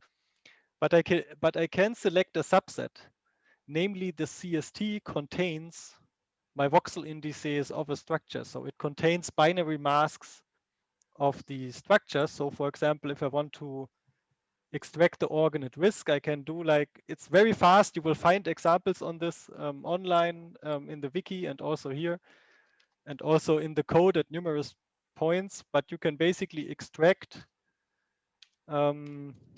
like just the core values by this, and then it will give you all the Hounsfield values in the organ at risk. And then you can just change them. So you can just scale those one by something like this. So you have access to all of this. Okay. There's again a general Matrat question. So is there a tool to export RT dose, RT structure set, RT plan, I guess, to Topaz? So there's not a tool to export RT plan. The reason for this is that, you know, Matrat is not a medical product. And we do not want to encourage basically the use of Matrat in a clinical setting. And we cannot encourage this. We must not encourage this. So it's really only for research and educational use. And that's why you cannot export an RT plan. And we will not work on this. So for internal purposes, we can do stuff, but we will never publish something like this just to make sure that nobody starts thinking about using it in the clinic. Regarding Topaz, however, there is something that you can check out. So if you just want to calculate Monte Carlo doses with Topaz, you can dig a little bit deeper into, let me check, into the Matrat repository. So basically on the Matrat repository, we have a lot of developments ongoing. And there's a branch called Dev Monte Carlo. So you need to be a little bit familiar with how this development in branches works. And if you use this branch can actually has its own function to calculate dose with Topaz. And then it will basically create a text parameter file for Topaz, and you can run it. Will not always work. It depends also on your configuration and so on, but it's something that you can use for research if you're interested. Okay. There was also the question why the entrance dose of a proton treatment plan is so high if we use a single beam. Yes, the entrance dose of the, I think this is also a good example. So the problem is, if you look at the, let's say I don't have an image right now of a spread out break peak. I will check something out on the sidelines here to figure something out. But just looking at this this image, the problem that you have is that basically you need to cover everything in the target, and what you're working with is like small individual break peaks in a sense, right? And basically the individual break peak alone has like a very nice shape, like going kind of like this. It has a low entrance dose, but then you need to sum multiple break peaks up. So basically, if you look at here, you basically have one break peak here, and the next one is here. It is probably a little bit less intense than the one before, but all these entrance doses sum up, and at some point you just get a high entrance dose. It's still lower, but for one beam it can be very high. So it also depends on the system and on the beam that you have. it kind of in this situation, these beams are not divergent or convergent, that are just idealized parallel beamlets that come in. So there it's of course particularly large. But it kind of depends on also what you think about and what your underlying machine is. But in general, like for example, if you look at the, I'm just going to the Wikipedia page because I do not want to really show some imagery that is kind of protected or something like this. But if you look at the wiki page, so going here, you also see that basically the superposition of Bragg peaks just amounts to a large entrance region. That's why you usually do not work with one proton beam, but you would rather go maybe for 2 or 3 to get rid of this very high entrance region. Or go to carbon ions. Yeah, that will be something that we see tomorrow. Okay, are there any more questions? Oops. Just open the evaluation form.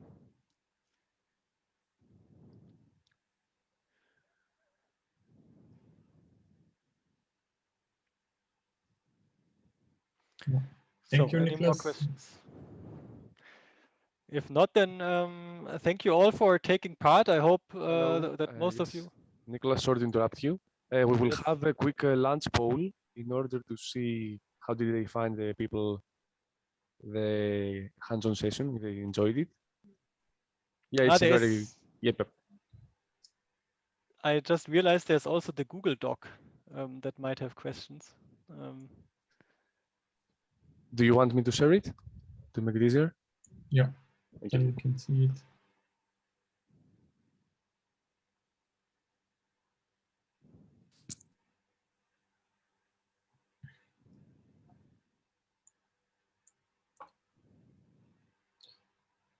Perfect. Can you center it a bit more? Oh, yeah.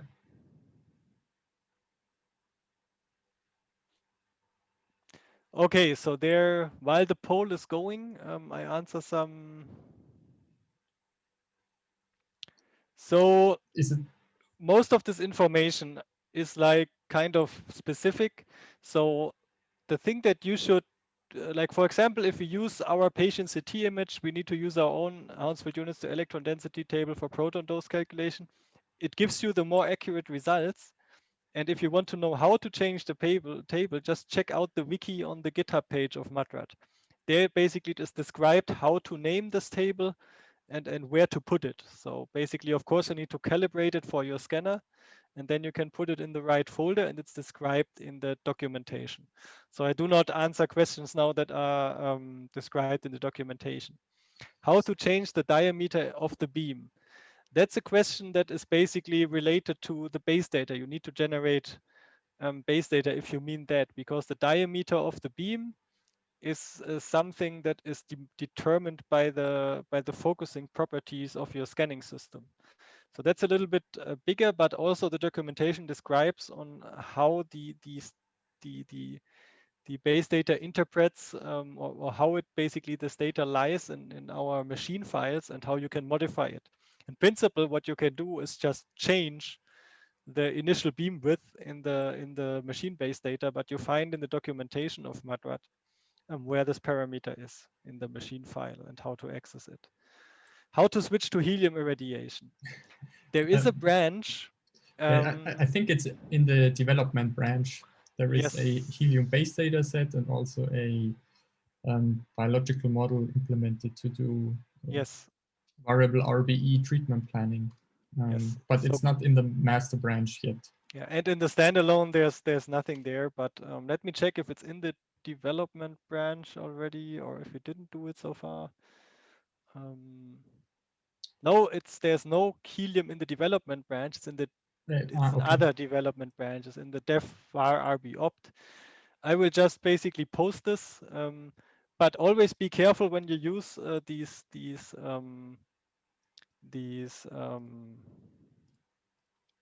The base data refers to a generic machine.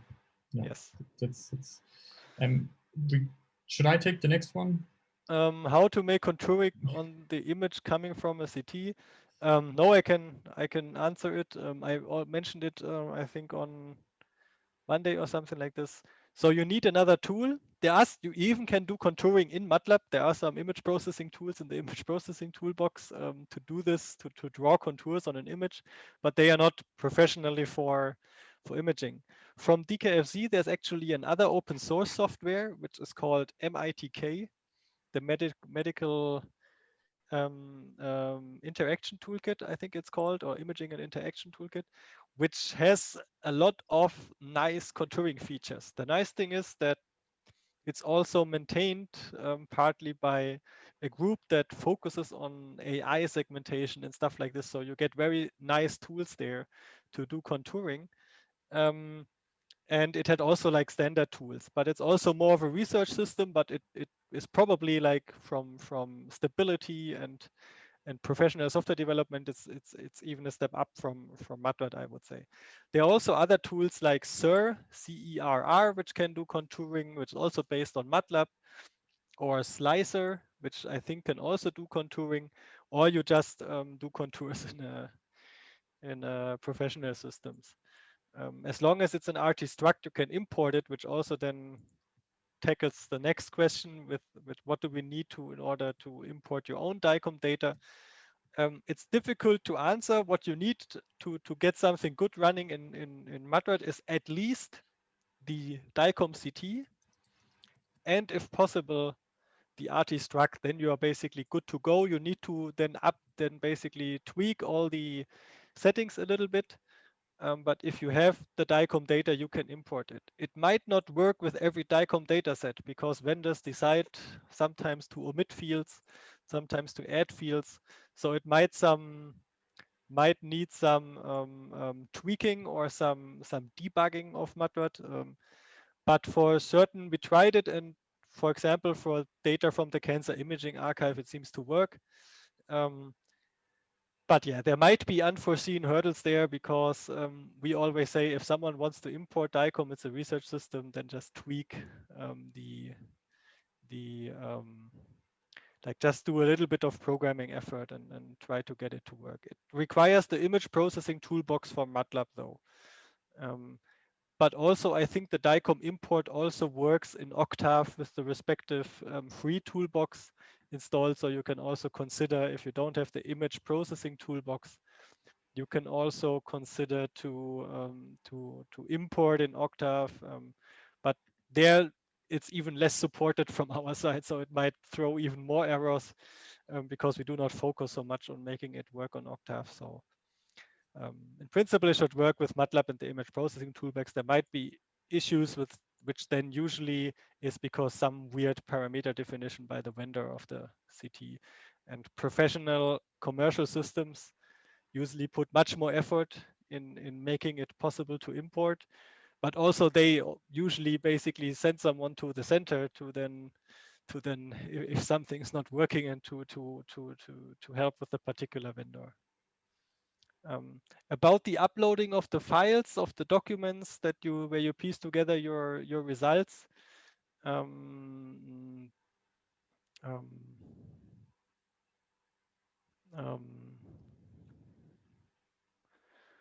Okay. So that's basically, I don't know.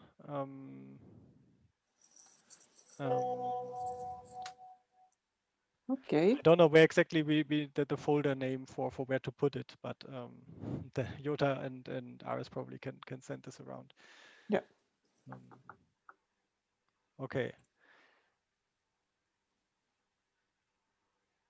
Yes, the results, please, because I got an email, can I email you? Please do not email them to me.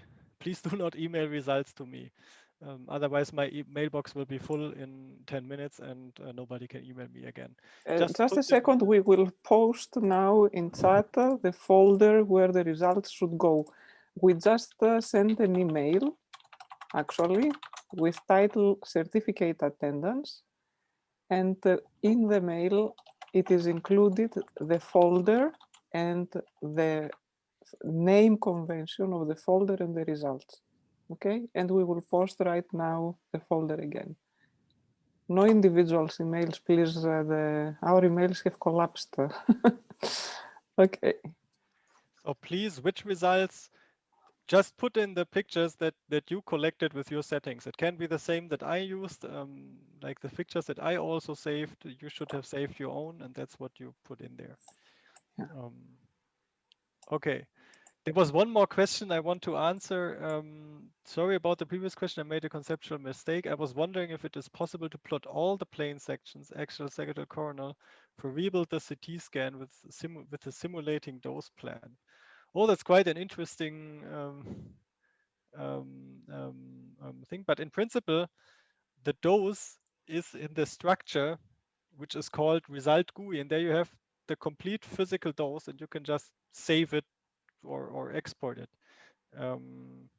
So that's what you can do. There is also a dose export to export as NERD or MHA file, so that you can also use.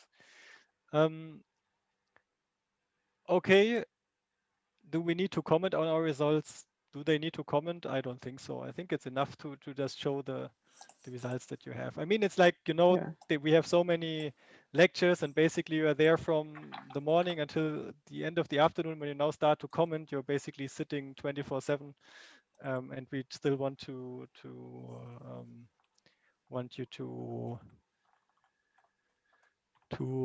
sit there until 12 o'clock without sleep or something like this. Yeah. And if we have time and we have no other people volunteering for presentations, we can pull out some of these results and comment them in the afternoon sessions. No, you don't have to comment in the documents because the question came again. Yeah. No, you don't really just put the image after each other so that you show you did something, and you try to follow along. If you had an error and couldn't follow, just paste the error so that we know that you had an error or something like this, and then it's okay.